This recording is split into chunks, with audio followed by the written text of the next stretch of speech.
What is going on, my fellow navigators, and welcome back to another video. Today I'm going to be discussing what I feel are some of the most undervalued Pokemon cards on the market right now that collectors are overlooking, and why you may want to consider adding these to your collection. Now obviously this isn't going to be an exhaustive list of all of the cards that I feel are undervalued, so if you guys do enjoy this video, be sure to let me know down in the comments below, and I will be sure to make a future video going into more detail on more of the products that I think are being overlooked by the overall market and how you guys as collectors or investors can take advantage of this. But before we get started, guys, you know what to do. Go ahead and hit that thumbs up button, especially if you like to learn more about Pokemon card investing and collecting. Go ahead and hit that subscribe button and join this amazing community. And also go ahead and hit that notification bell so that you don't miss a single video. And with that being said, guys, let's go ahead and jump into today's topic concerning the most undervalued Pokemon cards and why you should consider adding them to your collection. So as many of you know by now, my background is in investment management. And one of the investment strategies that I've followed for quite some time is an investment strategy called value investing. Now, even though you may not be familiar with the strategy itself, you may be familiar with one of the people that has made this most famous, and that would be Warren Buffett. And essentially what value investing is it's buying stocks, in this case in relation to the financial world, it's buying stocks at less than their intrinsic value. And intrinsic value is basically the true or inherent value independent of its market value. Essentially, in a nutshell, what this means is that people go into the market and they buy these assets that they feel are being underestimated by the overall market. This is how Warren Buffett has made his billions through his company Berkshire Hathaway. He essentially notices certain characteristics about a particular stock, things that he feels has been undervalued by the overall market, and he sees the potential long-term value of this asset, over a particular period of time.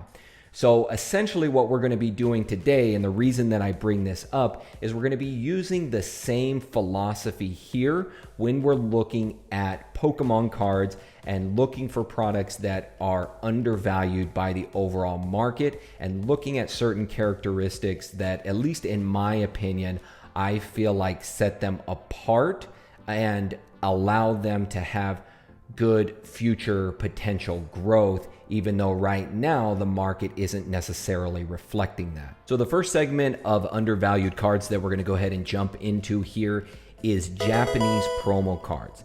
Now, for many of you who have watched previous videos of mine, you know that I'm a big proponent of Japanese cards in general.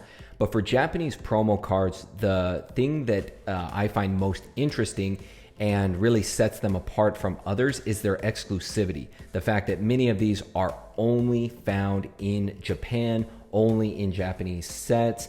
And this, I believe, is something that is going to bring great future value to these particular cards.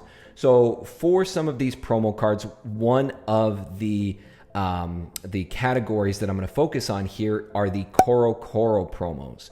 Now, Koro Koro was an early comic book that was around the same time that the first Pokemon games were released, so Red and Blue. And actually, the very first Pokemon cards ever released were the Jigglypuff and the Pikachu promo cards from Koro Koro. These were released back in 1996, so around the same time that the Red and Blue games were being released, these cards were released as well.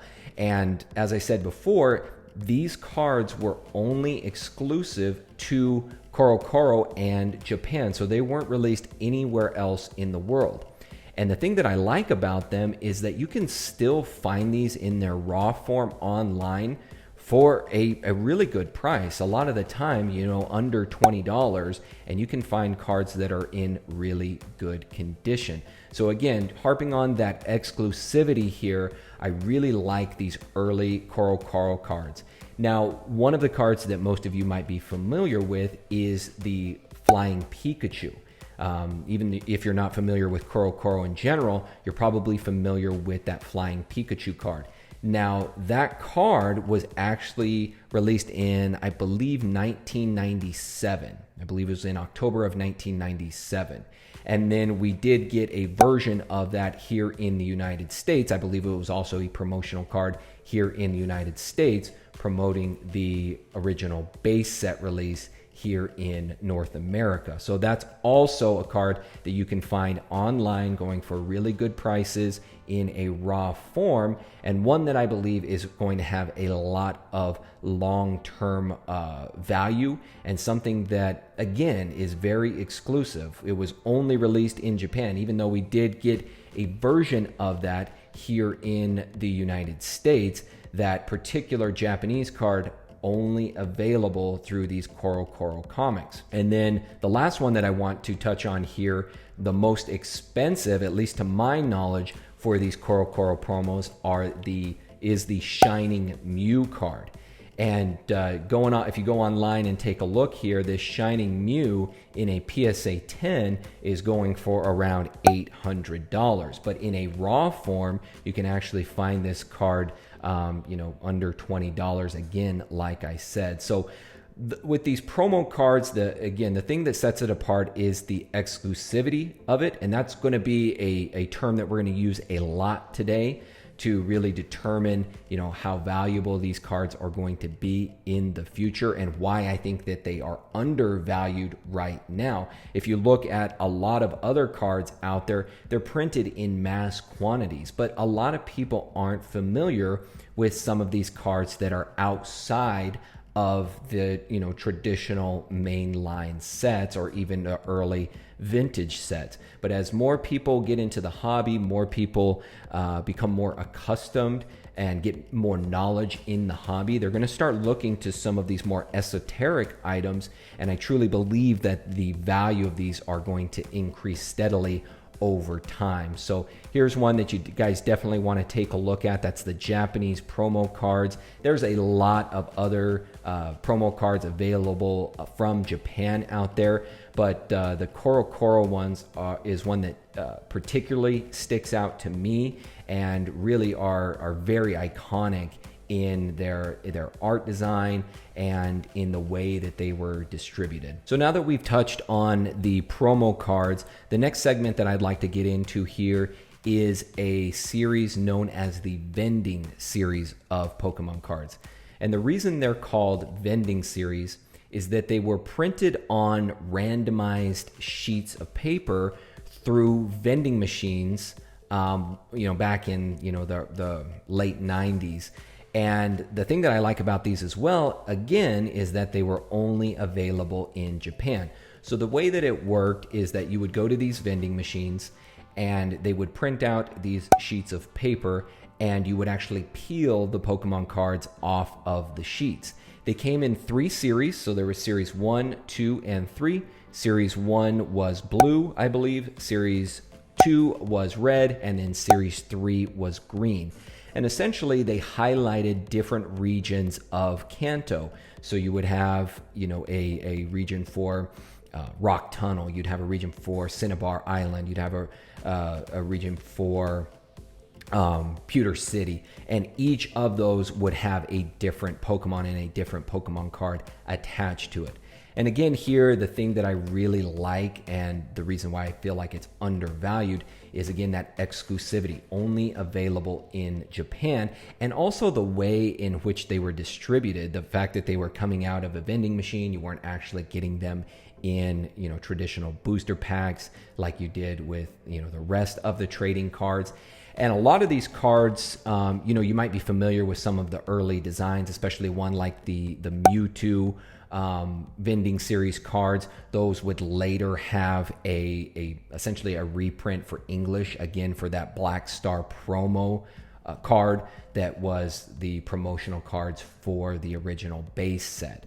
But I really like these cards. I think that they're very unique, very iconic, and also very strange, very different than what we're normally accustomed to in receiving Pokemon cards. So I think that the Vending Series is another segment of Pokemon cards that you should look into, because I think that, again, over time, as more people get into the hobby, they're going to start looking for these little more strange Pokemon cards, and I really think that these are going to see a really nice growth cycle, as we go on into the future. Now, the next set of promos that I think is really unique and really iconic are some of the more modern products from the Sun and Moon promos.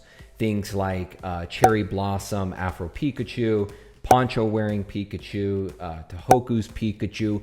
These have actually seen really good growth as well, especially in PSA 10s. A lot of these cards are going for really good money right now. But again, in their raw form, you can pick a lot of these cards up for under $20. And again, guys, we're looking at it here like these cards weren't released outside of Japan. These are only Japan exclusive cards, so they weren't released anywhere else in the world.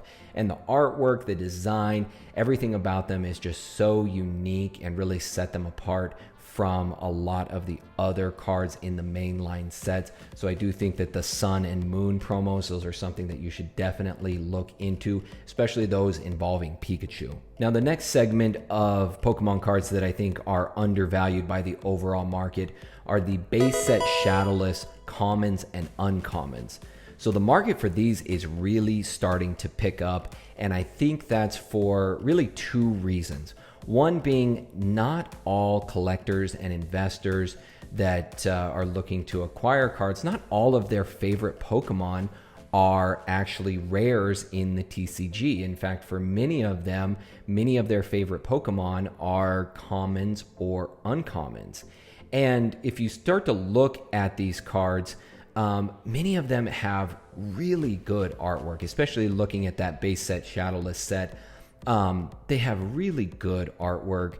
They're just as iconic, just as beautiful as any of the other rares or hollows in that set. So I think that's one reason why you're starting to see this particular area pick up. And then the other thing is that many collectors are looking to complete or to have complete sets. So you're starting to see them spread themselves across the entire set, trying to acquire all of the commons and uncommons. And if you do decide to go down, the route of collecting or investing in these commons and uncommons from the shadowless set, really, I think that, in my opinion, you're always safe with the big three. So that's Bulbasaur, Charmander, Squirtle, and then Ivysaur, Charmeleon, and Wartortle. Beyond that, I think that Pikachu is always a good choice, especially if you get a Red Cheeks Pikachu. But realistically, you can find a lot of these cards online in their raw form, many of them under $10. And if you get these back in PSA 10s, a lot of these commons and uncommons are going for $50 or more in many cases. Now, that's not a huge profit margin, at least for now, if your intention is to try to churn product quickly. It's not a huge profit margin, but if you're getting all of the commons and uncommons within the set, that $20, $30, $40 profit margin spread across all of the cards in the set, that is a pretty good return on investment, and you're not putting forth a ton of capital to acquire these cards either. So I think this is one area that a lot of collectors, investors are overlooking.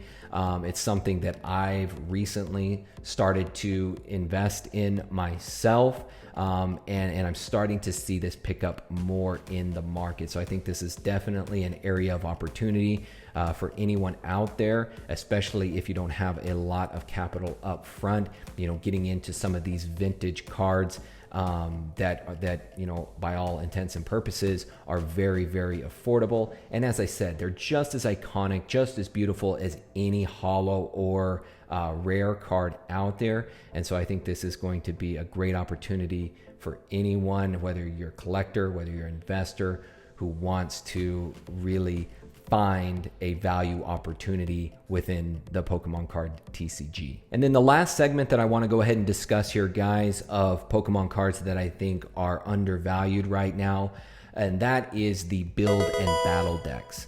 So as far as modern sets go, you know, I have made previous videos on the modern sets that I think are the best investment right now.